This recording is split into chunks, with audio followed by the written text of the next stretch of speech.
Hi bazala bakamzitho, welcome to Umgosi noMagatsheni. I am uMagatsheni. Umgosi wethu wanamhlanje bazala bamzitho, it's about izingane zesistem. We know that most from the previous episode of izingane zesistem, we were all looking forward to today's episode, and I know ukuthi ayikapheli, but the part I want to talk about ibucayi kakhulu ena nje ngikwazanga ukuzibamba. Guys, asicaleni sibe la.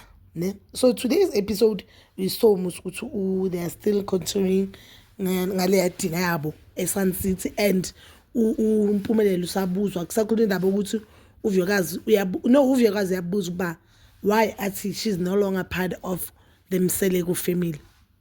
Then uVyakazi yachaza no, yena noMpumelelo vele they are no longer together. The only thing ehlanganisa boSinay naye it's abantwana, so into ehlanganisa bona as ifamily yakhe boVyakazi abantwana nje, boyena noMpumelelo they are no longer together, ne?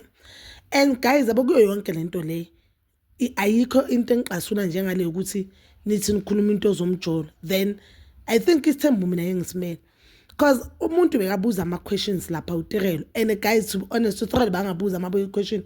I saw abanye abantu ne I know but she was smiling nanani, but ke le obvious anyekaza Philippine because ayenzeki kuye ukuthi nje azithatha asifake encathuleni, noma usifake encathuleni zomuntu anyeke uzufile the exact pain, guys.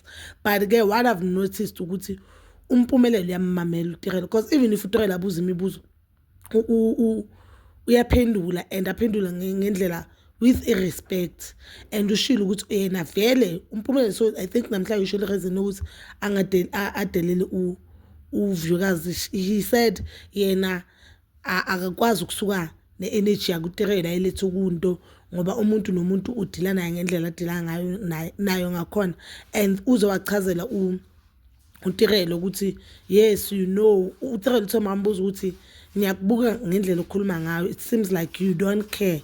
Then yena uMpumelelo wathi mangaphendula, you know ukuthi mina nalo muntu kunjani. Cabanga usho uVyakazi uthi lo muntu kuke kwafika la sibambana khona ngezandla, meaning yena noVyakazi kusho ukuthi kuke kwafika isigaba la khona yena noVyakazi balwa like physically, and uyasho uTirelo ukuthi kwakunama reasons, so usho ukuthi uVyakazi wayekwatile that day, uMpumelelo wayekatile. Asazi mhlambe ngenilanga bazayichaza ukuthi what really happened that day, but thina we are commenting on what we see on TV. Yangithi asiyazi okula, all we are seeing is uMpumelelo doesn't respect uVyakazi, and I think it's best vele uVyakazi maphuma kule thembu ngoba ezinayo uVyakazi asho ukuthi uMpumelelo dala thandana nama-virgin, and indaba yokuthi yena uzoba i-first wife ike yakhulunywa even nabazali bakhe. So manje uyamangala uMpumelelo makazothi yena ushada this vision, that means le nto le it's not all about ubu-virgin, it's about ugirl being a first wife. And to be honest, ngiyayizwa ipoint kaVyakazi, if uMpumelelo dala uthanda nama-virgin, if uMpumelelo dala afuna ukuthi unkosikazi wakhe ube virgin, wangashadanga noMpumelelo, because the first time we saw uNompumelelo on uthando nesithembu, that time kwakuyiphathi kaMhlophe, uMpumelelo was old enough ukuthi angathatha isithembu. Wangathathanga uNompumelelo because ukwazi ukuhlala kuNompumelelo, yini la angawazanga uyibekezela kuNompumelelo le azoyenza ukuthi abekezele kule yini virgin, because ba noMpumelelo they dated very young. But mina I always say, yabona mawuhleli ne-boyfriend, i-boyfriend ukuthi ni-share i-boyfriend or ukuthandane nomuntu kuthiwe lo muntu lo unomkhubo okushaya abantu, wayeshaya ama-ex akhe uhlala, lindela nawe ukuthi uzokushaya. Yabona whatever that is happening kuVyakazi right now, it's so painful because sayibona chances are lezi zinto azenza kuVyakazi izinto bakazenza kuNompumelelo, and izinto bakazenza kubo bonke laba abaphuma. If singabiyele emumva, remember uTirelo wathi on season 1 of izingane zesithembu yena kahle was i-girlfriend number 4 njengoba sebasele bayi-2, and uTirelo ngathi ufike vele uNompumelelo angasekho.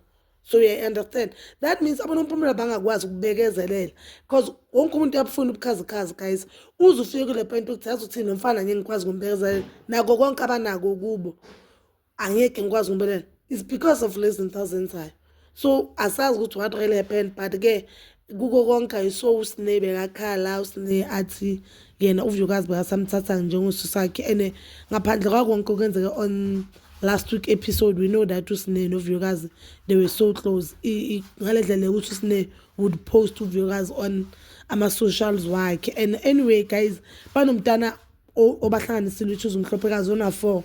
That means the past 4 years bahleli nalo muntu angeke kuze kube lula ukuthi bavele nje kanjalo aphume efamily nabo and bonke mhlambe be-expect ukuthi lo muntu lo uzoba umakoti wabo. Bazala bami Zitho, please comment down below and please don't forget to like, subscribe, share and hit that notification button.